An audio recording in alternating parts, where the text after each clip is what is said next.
오늘도 하나님의 은혜와 또 은혜 가운데 기쁨과 또 감사의 예배자로 나오신 여러분들을 주님의 이름으로 사랑하며 축복합니다. 아멘. 미국의 소설가 너세니얼 호손이 지은 큰 바위 얼굴이라는 제목의 단편 이야기 여러분들 아시죠? 제가 하온이 그 추천도서 초등학생 추천도서 목록 이렇게 검색을 하다 보니까 이 제목이 뜨더라고요. 그래서 다시 한번 더 옛날 생각을 하면서 쭉 읽어보기도 했는데요. 내용은 그렇습니다. 미국의 남북전쟁 이후에 어느 한 마을에 어니스트라는 소년과 또 그 엄마가 함께 살고 있었는데요. 그들이 살고 있는 그 집 앞에 큰 바위산이 있었는데 그 바위산이 마치 사람의 얼굴과 꼭 닮은 것처럼 그렇게 생긴 바위가 있었던 거예요. 근데 이 바위에 대한 전설이 있었어요. 어떤 전설이냐? 앞으로 이 큰 바위 얼굴을 닮은 한 사람이 태어나서 그 사람이 훌륭한 인물이 되어진다. 그런 전설이 있었어요. 그래서 이 어니스트는 꼭 그 사람을 내가 만나봤으면 좋겠다. 그런 기대를 가지고 또 자신도 어떻게 살아야 이 큰 바위 얼굴과 같은 사람이 될 수 있을까 생각하며 그의 삶을 또 진실되게 또 겸손하게 그렇게 살아가게 됩니다. 이제 세월이 흐르는 동안 이 어니스트는 돈이 많은 부자도 만나게 되어지고 또 싸움을 잘하는 장군도 만나게 되어지고 또 말을 잘하는 정치인과 또 글을 잘 쓰는 시인도 만났지만 그 큰 바위의 얼굴과 같은 훌륭한 사람은 찾지를 못했습니다. 그러면서 계속해서 그는 전설 속에 그가 나타나기를 또 기다리고 또 바라고 또 구했었는데요. 그러던 어느 날 이 어니스트가 사람들 앞에서 설교를 할 수 있는 시간이 되어졌습니다. 어니스트가 사람을 향해 말씀을 나누고 있는 동안에 시인이 그 어니스트를 향하여서 이렇게 소리를 외치는 거예요. 저 어니스트가 저 큰 바위 얼굴과 똑같다. 그러니까 뭐라고 외쳤냐면은 당신이야말로 진짜 이 큰 바위 얼굴과 똑같은 얼굴이군요. 이 이야기는 큰 바위 얼굴을 닮은 전설의 위인을 찾으며 또 그와 같은 사람이 되기를 늘 되새기며 노력했던 이 한 소년, 그 한 손이 장년이 되어져서 그 큰 바위 얼굴과 똑같이 닮은 주인공이 되었다. 그런 이야기입니다. 소망하고 바라고 꿈꾸던 대로 늘 바라보던 그 모습이 자신이 그와 닮은 꼴이 되었다. 이런 이야기인데요. 이 어린아이는 부모님의 모습을 보며 자랍니다. 그리고 부모님의 행동과 태도와 말씨를 꼭 담게 됩니다. 그것은 아마도 이 아이에게 있어서는 어렸을 때 바라볼 수 있는 대상은 어머니, 아버지밖에 없고 자기의 모든 것을 책임지고 또 자기를 보호해주고 필요한 것들을 공급해주기에 어쩌면 어린아이의 시각으로는 이 절대자와 같은 모습으로 이 부모님은 비춰졌을 거예요. 그러니 늘 바라보고 늘 자신을 바라봐주는 그 부모님의 모습을 닮아갈 수밖에 없는 것이죠. 그리고 여러분, 이 학생과 이 제자의 차이를 아세요? 학생과 제자 둘 다 선생님으로부터 배운다고 해서 학생이 되어지고 또 제자가 되어진다 이렇게 말할 수는 없을 것 같아요. 그래서 이런 말이 있더라고요. 모두가 학생은 될 수 있지만 모두가 제자는 될 수가 없다. 이런 말이 있는데요. 무슨 말이냐? 학생은 그저 배우고 듣고 선생님의 가르침을 깨닫는 알아가는 그런 사람이라는 것이죠. 하지만 제자는 이들 가운데에서 학생들 가운데에서 선생님의 가르침을 듣고 깨닫고 알아가는 그 사람들 가운데에서 특별히 이 선생님을 따르는 사람이 바로 이 제자다. 선생님의 생각과 행동을 따라하고 또 점점 어떤 선생님의 모습을 닮아가는 사람이 이 제자가 된다. 이렇게 말할 수 있는 것입니다. 성경 안에도 제자는 매우 적습니다. 그러나 성경 안에 예수님의 말씀을 들었던 사람들은 너무나 많았어요. 수많은 사람들이 예수님의 가르침을 듣고 배우고 또 예수님으로부터 공급받게 되어지고 치유를 받게 되어지고 회복하게 되어지고 놀란 경험들을 하게 되어집니다. 그렇다고 해서 모든 사람이 예수님의 제자가 된 것은 아니었던 것을 보게 됩니다. 여러분, 예수님의 제자가 된다는 것이 무슨 말입니까? 한번 따라해 봅시다. 예수 그리스도를 따르는 사람. 예수 그리스도를 따르는 사람. 맞아요. 예수님의 제자가 된다는 것은 내가 예수님을 따라가는 사람, 예수님 가신 그 길을 따라가는 사람. 그러면 예수님을 따른다는 것은 무엇입니까? 그분을 나의 주인으로 모신다는 말이에요. 다시 말하면 그분을 섬기고 또 그분을 사랑하고 그분을 높이며 또 그분이 가신 그 길을 그대로 따라가려는 자, 바로 예수님의 제자다, 이렇게 말씀드릴 수 있습니다. 오늘날 교회 안에도 교회 안에서 많은 사람들이 예수님, 내가 주님을 믿어요. 예수님, 내가 주님을 사랑하지요. 예수님, 내가 주님 가신 길 가겠어요. 예수님, 내가 주님께 나의 인생을 맡겨요. 내가 종된 모습으로 주님과 같이 살아가겠어요 라고 말은 하지만, 글쎄요, 정작 우리의 삶을 돌이켜보면, 말씀 앞에 비춰보면 그렇게 살지 못한다라는 것, 내 자신이 더 잘 아는 것 같아요. 내 안에는 여전히 이런 마음들이 있는 것 같아요. 나는 교회 섬기는 종이 아니라 어느 정도는 인정도 받고 대접도 받고 그러고 싶은 마음 저에게 있어요. 나는 교회 안에서 남들보다 좀 더 특별한 관심을 받고 싶어요. 나와 우리 가족 더 많은 사랑 공급받았기를 원해요. 또 내 위치, 내 신분에 걸맞는 봉사만 했으면 좋겠어요. 이런 마음들이 우리 안에 있어요. 그리고 그런 마음들이 그대로 교회 안에, 교회 공동체 안에 들려지지 않으면 섭섭해함, 원망하고 불평하고 불편해합니다. 그러면서 여전히 우리는 내가 예수님의 제자라고 말은 하는데요. 여러분, 그리스도인이라는 이 말이 예수 믿는 사람들, 예수님을 믿는 사람들 스스로가 지은 말이 아니란 말이죠. 우리가 사도행전에서 이미 살펴보았어요. 이것은 세상 사람들이 예수님을 따르는 사람들을 보니, 아, 저들이 바로 그리스도를 닮아가려는구나 해서 지어준 이름이 바로 그리스도인이라는 것이죠. 세상으로부터 인정받는 모습이 있었기에 붙여진 이름이 바로 그리스도인입니다. 주님의 제자라는 것이죠. 그러나 기독교가 로마의 국교로 인정되기 시작하면서 박해도 없어지고 어려움도 사라지고, 근데 여러분 그걸 아세요? 기독교가 바로 이때부터, 또 그리스도인들이 이때부터 점점 세상으로부터 비난과 조롱을 당하고 점점 교회가 타락해져 갔다라는 사실을 말이죠. 교회 안에 서로 기득권 논쟁으로 분열하고 또 편안함과 또 안일함을 추구하다 보니까 이 세속적인 삶의 모습에 그대로 노출되어지므로 이 도덕적으로 또 세상 사람들 보기에 손가락질 당하는 그런 타락의 길로 들어섰던 것을 보게 됩니다. 그런데 더 놀랍고 기가 막힌 사실은 이렇게 세상에서 손가락질 받으면서 세상에서 비난을 받는 사람들이 교회에 와서는 인정받으려고 했다는 거예요. 이런 모순된 교회, 이런 모순된 성도의 삶으로 인하여 그리스도인의 진짜의 모습은 다 사라져 없어져 버리고 이중적인 삶의 모습들만 남아 타락되어져 갔던 로마 시대의 타락한 그리스도인들의 모습들, 우리는 기독교 역사 가운데 살펴볼 수가 있습니다. 지금 이 시간에도 전 세계에서, 아니 우리나라만 해도 수많은 교회에서 성도님들이 함께 모여서 주님 앞에 예배드리고 있어요.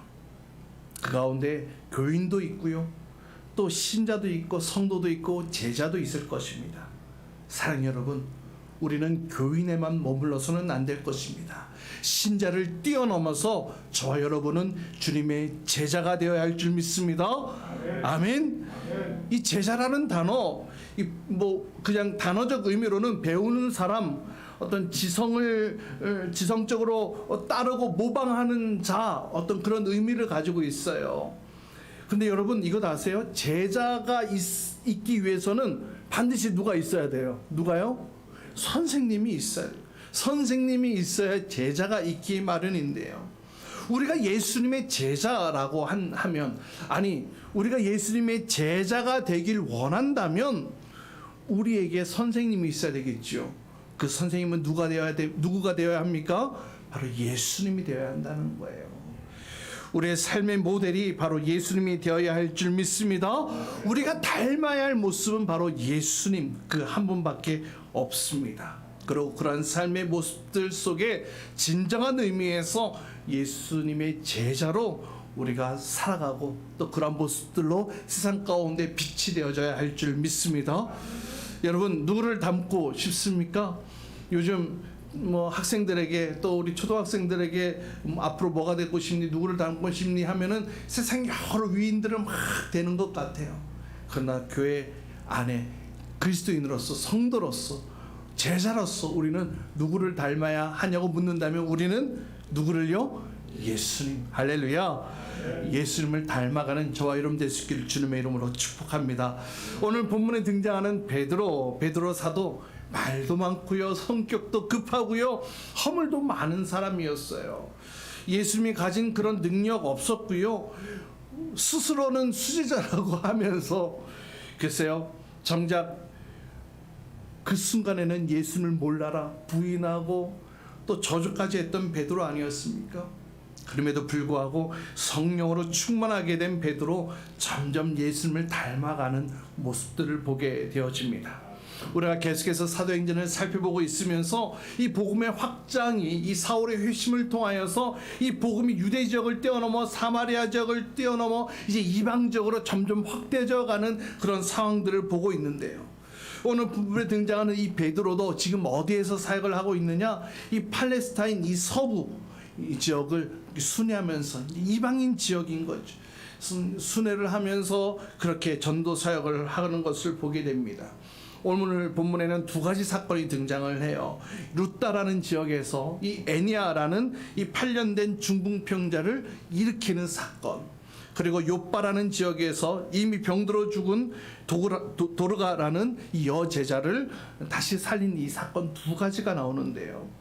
이 사건을 통하여서 그 지역 가운데 이 복음이 확장되어지는 결정적인 역할을 하게 되어지고, 또 이 사건을 통해서 이방 지역에도 하나님의 놀라운 구원의 은총이 여전히 나타나고 있음을 보여주고 있는 귀한 사건들이기도 합니다. 또 우리가 다음 주에 살펴보게 될 이 사도행전 이 다음 장 이 10장에서 나타나는 이 고넬료 사건, 고넬료 이방인이 성령 충만함을 받는 이 사건의 어떤 서막과 같은 그런 내용들로 담겨져 있는 것을 보게 됩니다. 오늘 이 베드로 이 두 가지 사건을 통해서 예수님을 닮아가려고 하는 그 모습, 또 예수님이 하신 그 내용들을 그대로 실천하는 모습들이 오늘 이 두 사역 가운데 담겨져 있는데요. 오늘 말씀을 함께 살펴보면서 하나님이 예비하신 은혜가 여러분들 가운데 있기를 주님의 이름으로 축복합니다. 예수님의 제자들 다 유대인들이었잖아요. 그래서 이 유대인과 이방인 사이에는 이 보이지 않는 너무나도 강력한 이 문화적 장벽이 있었어요. 그래서 이것을 뛰어넘기란 쉽지 않았는데 하나님께서는 이 예루살렘 교회 대표격인 이 베드로를 사용하셔서 이 문화적 장벽들을 허물어 가시는 것을 보게 됩니다. 어떤 의미에서 이방인의 사역하면 우리가 사도 바울을 떠오르기는 하지만 어떤 측면에서는 유대인과 이방인을 잇는 이 도구로서는 바로 이 베드로가 쓰임 받았다, 이렇게 말씀드릴 수 있을 것 같아요. 당시 유대 지방과 이 이방 지역을 잇는 이 중요한 항구 도시가 바로 이 욥바라는 도시에 있었는데요. 하나님께서 이 욥바라는 지역까지 이동해 가시는, 인도해 가시는 그 놀라운 섭리들을 보게 됩니다. 베드로는 예수님과 같이 예수님이 했던 것과 같이 갈릴리 지역에서 복음을 전하고 또 그 주변 지역을 두루 다니면서 예수님의 이야기, 하나님 나라의 이야기들을 전했습니다. 또 예수님과 같이 사마리아 지역도 가서 또 복음을 전했어요. 그런 베드로에게 이제는 욥바라는 곳까지 오게 되어지는데요. 그 과정 가운데 루다라는 지방에 이르게 됩니다. 우리 32절 말씀 우리 같이 함께 읽어보도록 합니다. 32절입니다. 시작. 베드로는 사방을 두루 다니다가 루다에 내려가서 거기에 사는 성도들도 방문하였다. 자, 루다라는 곳에서 이제 사역을 하기 시작하는데요. 베드로는 예수님의 닮은 꼴로 그 사역을 펼쳐가기 시작합니다. 이 샤론 평야의 한 성읍인 루다, 구약 성경에서는 역대상에 보니까 롯이라고 기록된 베냐민 지파의 성읍으로 예루살렘에서 북서쪽으로 한 40km 떨어진 그런 곳에 위치한 도시였습니다. 이곳에서 8년 동안 중풍병으로 누워있던 애니아라는 남자를 일으켜 세우는데요. 34절 말씀입니다. 또 같이 함께 읽어보도록 합니다. 시작. 베드로가 그에게 애니아여, 예수께서 그대를 고쳐주십니다. 일어나서 자리를 정돈하시오 하고 말하니 그는 곧 일어났다. 여러분, 근데 이 사건, 이 베드로의 이 사역들을 보면서 예수님의 사역이 떠오르지 않습니까? 예수님의 사역과 너무나도 닮아 있었어요. 이전에 예수님께서 사역하실 때 중풍병자를 고치실 때를 떠올리면서 아마 베드로는 그 닮은 꼴로 사역을 했던 것으로 보여집니다. 누가복음 5장에 보면 이 중풍병자를 일으키신 예수님의 놀라운 기적의 사건이 일어나고 있는데요. 24절, 누가복음 5장 24절 우리 같이 함께 또 읽어보도록 합니다. 시작.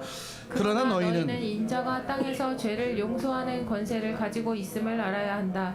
그리고 예수께서 중풍병 환자에게 말씀하셨다. 내가 너에게 말한다. 일어나서 내 침상을 치워들고 내 집으로 가거라. 일어나서 내 침상을 집어들고 너의 집으로 가라. 내 침상을 정리하고 집으로 가라. 예수님께서 말씀하셨던 그대로 놀란 치료와 치유의 회복의 역사가 일어났던 그대로 베드로도 뭐라고 얘기를 합니까? 일어나십시오. 자리를 정돈하십시오. 집으로 가라는 거예요.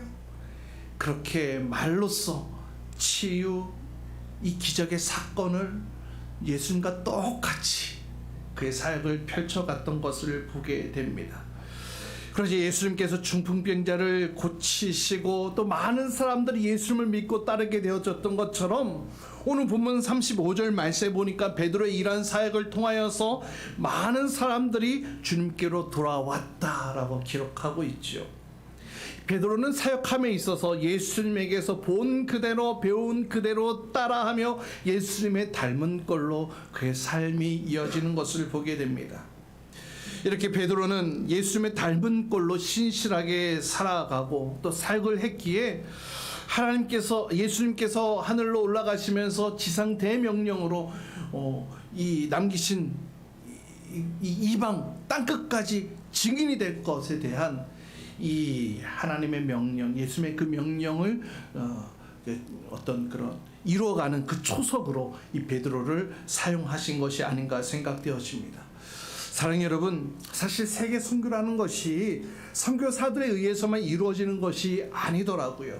베드로처럼 자신의 삶의 영역, 내 삶의 울타리 안에서 내가 예수님의 꼴로 살아가는 것, 예수님의 꼴로 살아가는 것, 바로 그러한 제자들을 통하여서 하나님은 온 세상을 향한 하나님의 구원의 계획을 이루어가고 계신 줄 믿습니다. 그렇게 예수님의 닮은 꼴로 살아가는 우리의 모습들. 두 번째, 이제 욥바로 가게 되어지는데요. 예수님의 닮은 꼴로 또 사역을 하는 베드로의 모습을 보게 됩니다. 욥바에 살던 여제자 다비다가 죽습니다. 그래서 장사를 지내기까지 시간을 좀 둡니다. 왜냐하면 가까이 있는 루다야라는 지역에 이 베드로가 왔다라는 소문을 들은 거예요. 아마 이 욥바 지역에 있는 이 성도들은 얼마 전에 이 루다에서 베드로가 8년 된 중풍병자를 일으켰던 그 사건을 아마 소문으로 들었던 것 같아요. 그래서 그 중풍병자를 일으킨 이 베드로가 와서 다시 한번 우리의 이 다비다를 하나님의 놀라운 기적과 능력으로 좀 치유해 주었으면, 그 놀라운 기적이 일어났으면 하며 기대하며 그 베드로를 초청했던 것으로 보여집니다. 그래서 베드로가 오자마자 요빠의 성도들은 이 다비다가 말이죠, 어떠한 일을 했어요, 우리에게 얼마나 선행을 하며 또 교회를 얼마나 열심을 했는지 몰라요 하면서 이 다비다에 대해서 막 주르르 막 설명을 해요. 39절 말씀 보세요. 39절 말씀 함께 읽어보도록 합니다. 시작. 그래서 베드로는 일어나서 신부님과 함께 갔다. 베드로가 그곳에 이르니 사람들이 그를 다락방으로 데리고 올라갔다. 과부들이 모두 베드로 곁에 서서 울며 도로가가 그들과 함께 지낼 때 만들어둔 속옷과 겉옷을 다 내보여 주었다. 그만큼 이 다비다가 주의 신실한 일꾼입니다, 그렇게 설명을 했던 거예요. 근데 안타깝게도 병들어 죽었어요. 이 일을 어떻게 해요? 이 이야기를 듣고 베드로도 감동이 되어졌어요. 그래서 베드로는 사람들을 다 내보내라고 한 다음에 간절히 기도하기 시작합니다. 그리고 그 죽은 다비다를 향해 이렇게 외치는데요. 40절 말씀 또 이어서 함께 읽습니다. 시작. 베드로는 모든 사람을 바깥으로 내보내고 나서 무릎을 꿇고 기도를 하였다. 그리고 시신 쪽으로 몸을 돌려서 다비다여 일어나시오 하고 말하였다. 그 여자는 눈을 떠서 베드로를 보고 일어나 앉았다. 할렐루야. 어떻게 외쳤다고요? 다비다여 일어나시오, 다비다야 일어나라. 그리고 기적이 일어났어요. 놀라운 기적이 일어났어요. 다비다가 살아났습니다. 요바에서 보인 이 베드로의 행동, 여러분 떠올리는 사건 또 하나 생각나지 않습니까? 예수님께서 마가복음 5장에 보면 이 회당장 야이로의 땅을 살리신 사건이 나타나고 있는데요. 그 예수님의 사역의 현장에 이 베드로와 요한, 이 야고보가 함께 동행을 했었습니다. 그래서 베드로는 예수님께서 회당장 야이로의 딸을 살리실 때 어떻게 했는지를 기억하고 있었어요. 그때 하신 예수님의 말씀이 뭔지 아세요? 우리 잘 알고 있는 말씀이죠. 마가복음 5장 41절 말씀 우리 같이 함께 또 읽어봅니다. 마가복음 5장 41절입니다. 시작. 그리고 아이의 손을 잡으시고 말씀하셨다. 달리다 굼, 이는 번역하면 소녀야 내가 내게 말한다, 일어나거라 하는 말이다. 예수님께서 그 손을 향하여 소녀여 일어나라, 달리다 굼 하고 말씀을 했을 때, 그렇게 선포했을 때에 놀라운 기적이 일어났지요. 그 말씀과 똑같이 이번에는 베드로가 뭐라고 외친 거예요? 다비다여 일어나라. 그럼 다시 한번 다비다 굼, 할렐루야, 다비다 굼 하고 외치자 예수님께서 보여주신 그 기적과 같이 놀란 역사가 이 베드로의 삶의 현장 가운데 나타나게 되어졌어요. 물론 이 두 사건에는 차이가 있죠. 예수님은 당신의 능력으로 행하신 일이고 베드로는 기도를 했습니다. 그리고 예수님의 능력을 의지하여 다비다 굼 하고 외쳤을 때 그 놀라운 역사가 일어났던 것을 보게 됩니다. 이렇게 베드로는 예수님이 하신 일을 보고 예수님이 하신 일을 바라보고 또 예수님이 하셨던 그대로, 예수님이 행하셨던 그 모습 그대로 예수님과 닮은 꼴로 사역하며, 어쩌면 베드로는 자신의 삶이 예수님 당신의 삶이 되기를 원합니다. 그런 모습으로 그의 인생이 살아갔는지 몰라요. 베드로, 예수님께서 일으키셨던 것처럼 예수 그리스도의 이름으로 구할 때에 그 능력으로 일어날 것에 대한 강한 확신을 가지고 이 다비다 쿰이라고 외쳤을 때 놀라운 능력이 일어났고, 이 사건을 통하여서 또 요빠 지역의 많은 이들이 주님께로 돌아오게 됩니다. 42절 말씀, 그 일이 온 요빠에 알려지니 많은 사람이 주님을 믿게 되었다. 사랑하는 여러분, 데살로니가전서 4장 16절 말씀과 같이 주님 다시 오시는 날 주님께서 호령과 천사장의 소리와 하나님의 이 나팔 소리로 그리스도 안에서 죽은 자들 다시 일어나게 하실 줄 믿습니다. 이 죽은 야이로의 딸을 살리게 하신 주님, 또 오늘 베드로의 기도를 통하여 일어나게 다비다를 살리게 하신 이 하나님의 놀라운 능력이 마지막 날 저와 여러분도 일으켜 세워주실 줄 믿습니다. 우리에게 소망이 있는 이유가 바로 이것 아니겠습니까? 우리가 죽어도, 우리가 목숨이 다해도 우리 안에는 이 약속이 있어요. 주님의 약속이 있습니다. 다시 살리실 것이라는, 다시 우리를 일으키실 것이라는 이 약속이 있어요. 그래서 우리는 염려하지 말고 이 부활의 주님, 이 생명의 주님만을 바라보며 날마다 주님을 닮아가는 모습들이 될 수 있기를 간절히 축복합니다. 이 성령 충만한 베드로, 예수님을 닮아가는 삶의 모습들로 그의 인생이 쭉 이어지는데요. 오늘 9장의 마지막 절, 어떤 의미일까요? 굉장히 큰 의미를 남기며 9장을 마무리하는데요. 오늘 9장 43절 말씀 또 함께 읽습니다. 시작. 그리고 베드로는 여러 날 동안 요바에서 시몬이라는 무도장이 집에 묵었다. 그냥 하나의 그냥 이야기로 끝나는 것 같아요. 근데 여러분, 이 안에 놀라운 예수님의 닮은 꼴이 이 안에 숨겨져 있어요. 무슨 말이냐? 여러분, 무두장이가 뭐 하는 사람이에요? 이 가죽을 만드는 사람을 무두장이라 그래요. 근데 여러분, 가죽을 어떻게 만듭니까? 가죽을 만들려면 동물의 가죽을 벗겨야 돼요. 그러니 이 무두장이의 손에는 동물을 죽이거나 혹은 죽은 동물이 늘 들려 있어야 했던 거예요. 다시 말하면 무두장이는 늘 이 죽은 것을 만져야 했기에 유대인들에게 있어서는 이러한 사람들 죄인 취급했거든요. 가까이 하지 않았어요. 가까이 가려고 하지 않았습니다. 그러나 베드로는 예수님 보여주신 대로, 예수님의 사건 하나가 기억나지 않습니까? 죄인 취급받았던 뽕나무 위에 올라갔던 그 사람 삭개오, 죄인 취급받았던 세리 삭개오 집에 머무르면서 함께 교제하셨던 것처럼 오늘 베드로도 당시 죄인 취급받았던 무두장의 집에, 그 시몬의 집에 함께 머무르는 모습을 보게 되어집니다. 사랑하는 여러분, 우리가 예수님의 제자라면 우리가 닮아야 할 모델은 바로 예수님 한 분밖에 없는 줄 믿습니다. 우리가 예수님의 닮은 꼴로 살아갈 때에 그 예수님의 능력이 우리의 능력이 되어질 것입니다. 또한 그 능력으로 인하여 우리를 통해 주님께서 원하시는 일들을 저와 여러분을 통해 그 일에 쓰임 받도록 우리를 초청하시고 인도하시고 또 우리를 사용하실 줄 믿습니다. 그러나 여러분, 오늘 베드로의 이야기를 읽었다고 해서 우리가 그럼 베드로를 닮아야지, 아니에요. 여러분, 원판을 닮아야 돼요. 원판을 닮아야 돼요. 이 복사본 닮으려고 해도 아무리 똑같이 해도 복사본은 복사본일 뿐이에요. 우리가 오늘 이 베드로의 사건을 읽었다면, 우리가 알았다면 이 베드로가 바라보았던 그분, 바로 예수님, 그분을 바라보며 그분을 닮아가라는 모습으로 우리가 살아야 할 줄 믿습니다.